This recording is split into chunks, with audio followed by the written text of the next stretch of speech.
Amen,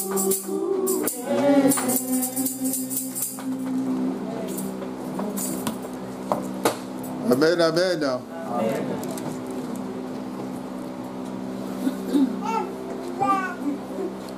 Nous allons prendre la parole de Dieu.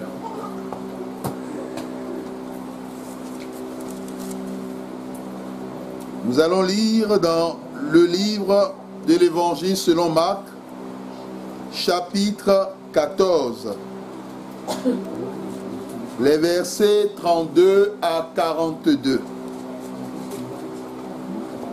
Marc, chapitre 14, les versets 32 à 42.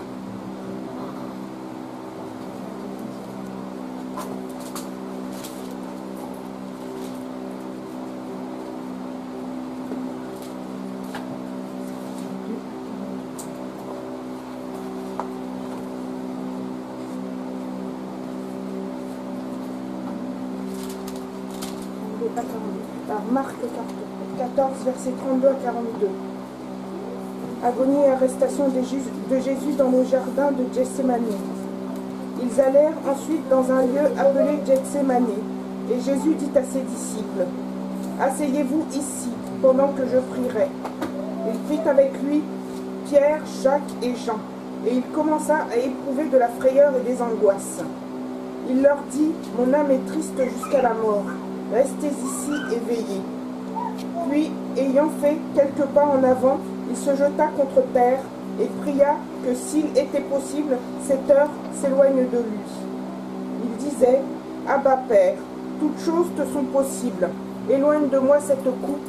Toutefois, non pas ce que je veux, mais ce que tu veux. » Et il vint vers les disciples qu'il trouva endormis, et il dit à Pierre, « Simon, tu dors. Tu n'as pas veillé une heure. Veillez et priez, afin que vous ne tombiez pas en tentation.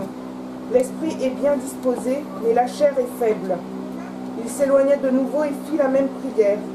Il revint et les trouva encore endormis, car leurs yeux étaient appesantis. Ils ne surent que lui répondre. Il revint pour la troisième fois et il leur dit, « Dormez maintenant et reposez-vous, c'est assez. L'heure est venue, voici. Le Fils de l'homme est livré aux mains du pécheur.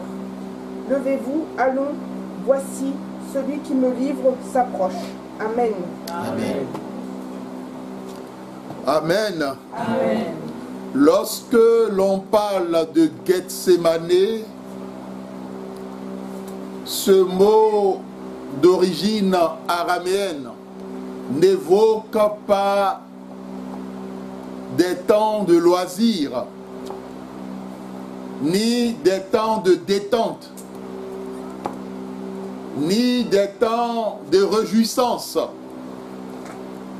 Mais nous entrons dans la phase de la passion biblique qui s'exprime en la souffrance, la mort et la résurrection de Jésus-Christ. Bien-aimé, la personne qui est appelée à passer par ce temps de souffrance est notre Seigneur Jésus-Christ.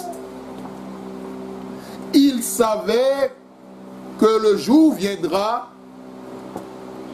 comme le rappelle Ecclésiaste, qu'il y a un temps pour tout,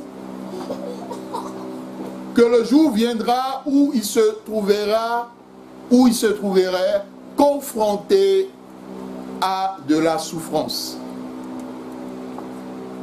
Bien-aimés, lorsque nous nous rappelons de la parabole du semeur, il est écrit que certaines graines qui sont tombées, lorsque Jésus traduisait le sens de cette parabole, par rapport aux pierres, par rapport aux épines, il a attiré l'attention de ses disciples sur les persécutions et sur les difficultés qui sont des obstacles à ce que la parole de Dieu puisse produire du fruit en abondance. Nous tendons vers la fin de l'année et nous rappelons que le thème général est celui de la foi. Et nous entrons dans une dimension importante, celui de l'élévation. Parce que les différents hommes et femmes de la foi dont la Bible parle, nous avons souvenir de ces personnes parce que Dieu, à un moment donné de leur vie, les a élevés. Quand nous prenons par exemple le cas de Mardochée, l'oncle d'Esther, la Bible nous montre son cheminement. Comment est-ce que Aman a comploté à cause de Mardochée en cherchant à exterminer toute une nation. Mais l'Éternel qui est Dieu, dans tout ce que le peuple a vécu comme angoisse, comme souffrance morale, l'Éternel s'est glorifié. Et il a permis que Mardochée ne soit pas pendu. Parce que Aman avait déjà tout préparé. Les poteaux, tout était préparé. Vous pouvez ouvrir les portes. L'élément fondamental, l'élément central, lorsqu'on nous parle aujourd'hui d'Abraham, on en parle et on dit qu'il est le père de la foi par rapport à ce que Dieu a accompli dans sa vie. Si par exemple Abraham n'avait pas reçu de la part de Dieu la promesse de la postérité, et s'il n'avait pas obtenu cette postérité, s'il n'avait pas vécu la victoire face à ses ennemis, on ne parlerait pas probablement de lui. Les différents hommes de la foi, c'est des personnes que Dieu a élevées. On parle d'Israël parce qu'à un moment donné, Dieu a élevé son peuple Israël au-dessus de toutes les nations de cette époque. Bien-aimés dans le Seigneur, les persécutions, les difficultés sont des obstacles non seulement à la foi, mais aussi à l'élévation. Dans le texte que nous venons de lire, Gethsemane signifie pressoir d'huile. L'élément central, c'est que Jésus n'était pas seul dans ce jardin. Il s'était rendu avec ses disciples, mais avec 11 disciples. Le 12e n'était pas là. Le 12e était allé accomplir sa mission, sa tâche. Mais parmi les 11 qui étaient restés là, il y avait 3. C'est ceux qu'on appelle les lieutenants, les fidèles. Pierre, Jean et Jacques. Jésus les prend à part et Jésus leur dit de veiller et de prier avec lui. Bien-aimés, lorsque nous lisons cette histoire, nous nous rappelons que les disciples ont abandonné leur maître. Les disciples n'ont pas eu la force d'être même présents pendant 1 heure de temps à le soutenir dans la prière. Jésus passait par l'angoisse, par la souffrance morale, par des difficultés. Il avait besoin de ses disciples. Mon frère, ma soeur, lorsque nous prenons le ministère de Jésus-Christ, Jésus a fait beaucoup de bien. Il a guéri des malades, il a ressuscité des morts, il a permis aux aveugles de recouvrir la vue, Il a permis aux sourds d'entendre. Il a accompli des choses extraordinaires. Et même dans la vie des disciples, Jésus a apporté des choses parce qu'il y a eu des changements dans la vie de plusieurs parmi eux. Ainsi donc, Jésus comptait sur ses disciples. Mais au-delà de ses disciples, comme Jésus les connaissait, il comptait plus sur celui qu'il a envoyé. Bien-aimé dans le Seigneur, tu as été envoyé sur cette terre. Si tu ne le sais pas, sache que tu as été envoyé sur cette terre par Dieu. Et tu as une mission à accomplir. Tu as quelque chose à faire dans cette société. Mais en premier, tu as quelque chose à faire pour ton Créateur. Salomon dira, souviens-toi de ton Créateur pendant les jours de ta jeunesse, les jours où encore tu as de la vigueur. Bien-aimé dans le Seigneur, dans ce texte, les obstacles à l'élévation restent premièrement les difficultés, la persécution et la souffrance. Jésus vivait une situation terrible, une situation effroyable. La deuxième phase en ce qui concerne les obstacles, ce sont les disciples. Aujourd'hui, que ce soit dans l'Église comme dans la société, il existe deux catégories de chrétiens ou de personnes. Vous aurez ceux-là dont le but est de vous trahir, malgré tout ce qu'ils ont reçu de la part de Dieu par vous. Et vous aurez ceux-là dont le but, lorsque vous aviez besoin d'eux, ils ne sont pas là et vous ne les verrez pas. Ces deux catégories de chrétiens ou de personnes, on a premièrement Judas, parce que quand nous écoutons la fin du verset, le 42 nous dit, « Voici celui qui me livre s'approche. » Judas est allé livrer celui qui a pris soin de lui pendant un long moment, pendant des années. De l'autre côté, les disciples, et parmi eux les lieutenants, les fidèles des fidèles, c'est une expression. Ceux-là, il dit non, on est là, ne crée rien, on est là. Je ne sais pas si vous avez déjà rencontré des gens pareils. Ah non, nous on est là, on est avec toi. Quelle que soit la situation, nous sommes là. On se bat pour toi, vraiment, on est derrière toi. C'est une expression aussi. Au fond, c'est l'attitude, surtout de celui qu'on appelle Pierre, qui disait tout le monde peut t'abandonner, te laisser, mais lui, Pierre, non, jamais. Il ira jusqu'au bout, quitte à ce qu'il livre sa vie.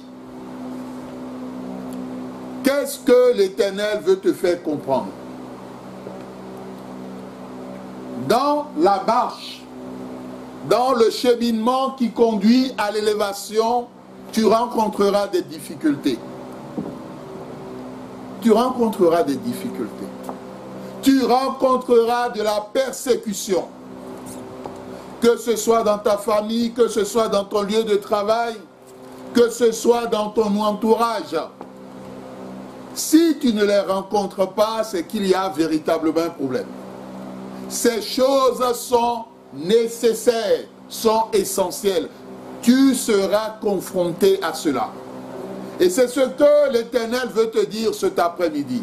Et donc, quand ces situations de difficulté, de persécution se présenteront, ne baisse pas la tête.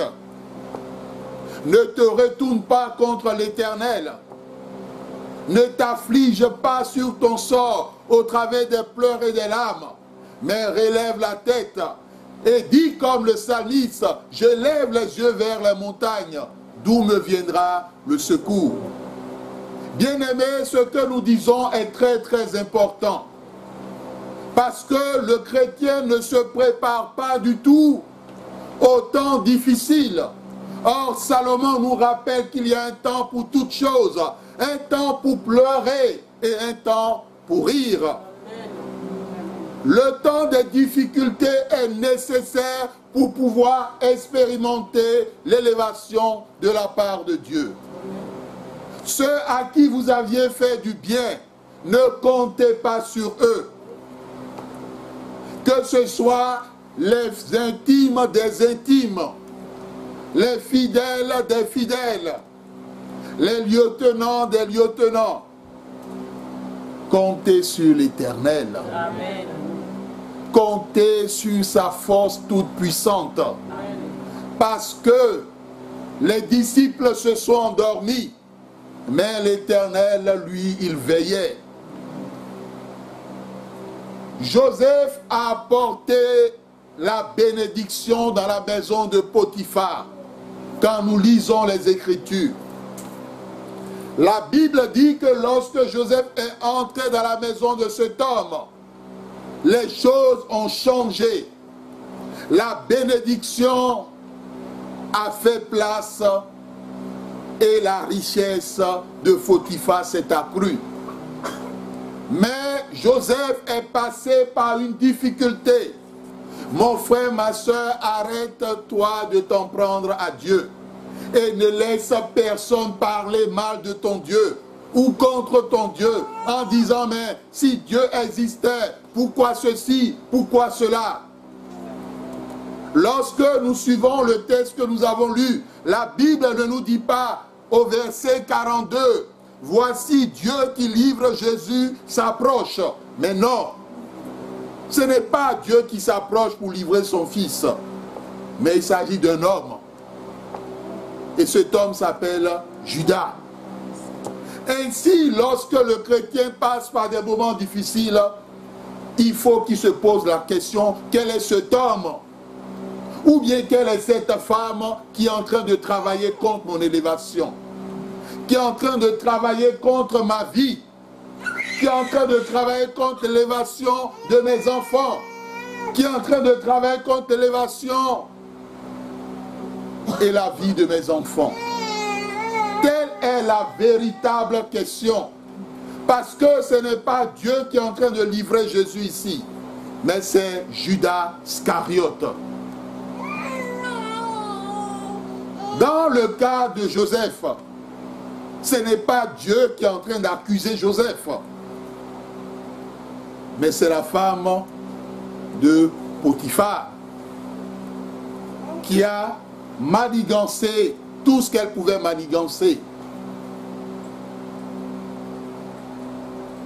Et quand Potiphar reçoit l'information, il ne fait pas d'enquête. Il ne cherche pas la vérité. Mais il croit sa femme, comme on le dit, la main sur le cœur.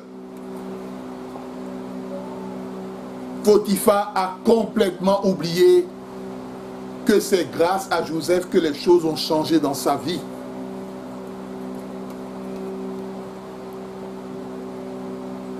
Si tu veux expérimenter l'élévation, il faut que tu comptes sur l'Éternel. Ne compte pas sur les hommes. Ne compte pas sur les intimes des intimes. Parce qu'au moment où quelquefois tu auras besoin d'eux, tu ne les verras pas. Ou quelquefois ils n'auront pas ton temps. Mais compte sur l'Éternel. Compte sur l'Éternel. Tout se jouera dans la prière. Malgré toute la bonté, la richesse que Joseph a apportée par sa présence à Potiphar, il l'a jeté en prison. Il est vrai que Potiphar pouvait ordonner qu'on tue Joseph parce que c'était un seigneur. C'était une personnalité importante. Mais Dieu n'a pas permis que ce décret, cette décision sorte de sa bouche. Et même que cette décision puisse s'accomplir. Combien de personnes ont déjà souhaité ta mort? Combien de personnes ont déjà souhaité la mort de tes enfants ou de ton enfant? Mon frère, ma soeur, au travers des difficultés, au travers de la persécution, nous devons comprendre que se joue un grand enjeu, c'est l'enjeu de l'élévation. Même lorsque ton fils, ta fille ou tes enfants passent par des moments difficiles, sache que l'enjeu de l'élévation se joue en ce moment-là. Et tu ne dois pas prendre leur situation ou ta situation à la légère. Mais tu dois aller devant le roi des rois. Tu dois aller devant le trône du Seigneur des Seigneurs pour dire que tu n'es pas d'accord avec tout ce qui se passe dans la vie de ton enfant. Tu n'es pas d'accord avec tout ce qui se passe dans ta vie et que cela ne doit pas continuer ainsi. Ne t'en prends pas à Dieu et ne compte pas sur les hommes. Parce que l'être humain, il ne te donnera jamais au-delà de ce qu'il possède. Jamais. Jamais. Lorsque un homme est milliardaire, ne t'attends pas à ce qu'il te donne un milliard. Amen. Si cet homme a 1 milliard, ne t'attends pas à ce qu'il te donne tous les 1 milliard. Parce que le propre de l'homme, il va dire, si je le lui donne, qu'est-ce que moi, j'aurai par la suite? Qu'est-ce qui va me rester? Voici comment l'homme réfléchit. Et voici comment l'homme pense. Et il dira, mais si je lui donne 1000 euros, c'est au moins quelque chose. Il pourra s'en servir. Il pourra s'en occuper. Ne vous laissez pas distraire par la seconde prédicatrice. Il y a un seul ici. On est ici.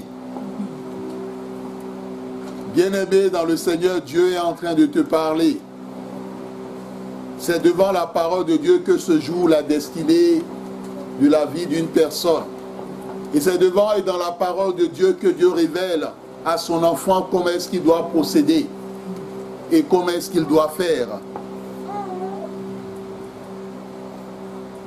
Les difficultés sont là pour être dépassées. Les obstacles ne sont pas là pour te freiner. David dit, avec Dieu, il traverse les murailles. Cela veut dire que quel que soit l'obstacle que tu rencontreras dans ta vie, demande à Dieu de te tenir la main afin de te faire traverser ces obstacles. Amen. Il ne te laisserait pas te casser la figure. Vous savez, il y a des obstacles, l'être humain ne peut rien faire pour vous et ne peut rien vous apporter.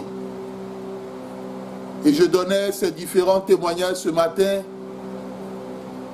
que nous avons déjà entendus par rapport à ce jeune homme qui avait perdu sa langue, que cet esprit démoniaque avait arraché et dont le sang jaillissait de la bouche. Un homme ne peut pas faire grande chose. Quand un médecin viendra, il va prendre peur. Il va dire au bloc, au bloc, au bloc. Il faut l'amener en urgence. Or, nous savons aujourd'hui ce que c'est que l'urgence aujourd'hui. Ceux qui vont à un rendez-vous, on les prend vite, même que quand ils vont en urgence. Parce qu'aujourd'hui, les gens peuvent passer 2 heures en urgence, avant même d'être reçus. Bien-aimé, par rapport à ce jeune homme, c'est Dieu qui lui a donné une nouvelle langue. Parce que ceux qui priaient pour ce jeune homme ont dit, Seigneur, donne une nouvelle langue à ce jeune homme. Dieu est le créateur. Et Dieu a donné une nouvelle langue. Un autre frère en Christ qui a fait un accident au niveau du cou, la colonne, au niveau de la zone du cervical, c'était cassé en deux. Il a eu un plâtre au niveau du cou. Suite à la prière, lorsque les gens regardaient, Dieu a mis des éléments neufs, tout neufs. Et ils ont regardé la radio, ils ont dit c'est pas possible. C'est pas possible. Parce qu'il n'y avait pas de traces, il n'y avait rien. Tout était neuf. Tout était neuf au début de l'accident. Pas que des jours ont passé, des mois ont passé. Dieu rend toutes choses nouvelles. Bien-aimé dans le Seigneur, Dieu t'a parlé cet après-midi. Lorsque dans un domaine ou dans un autre de ta vie, cela ne va pas, demande à Dieu de rendre toutes choses nouvelles. Dans la vie de ton enfant, demande à Dieu de rendre toutes choses nouvelles. Par rapport à son intelligence, demande à Dieu de rendre toutes choses nouvelles. Bien-aimés, nous avons déjà vu de grandes choses avec Dieu. De grandes choses. Comment est-ce qu'une personne dont l'utérus a été coupé, et pendant la prière, on a demandé à Dieu de donner un nouveau. Bien-aimé, c'est Dieu qui donne. Et Dieu a donné. Et celle dont la dienne ne peut plus enfanter, elle a enfanté. Parce que c'est Dieu qui fait toutes ces choses.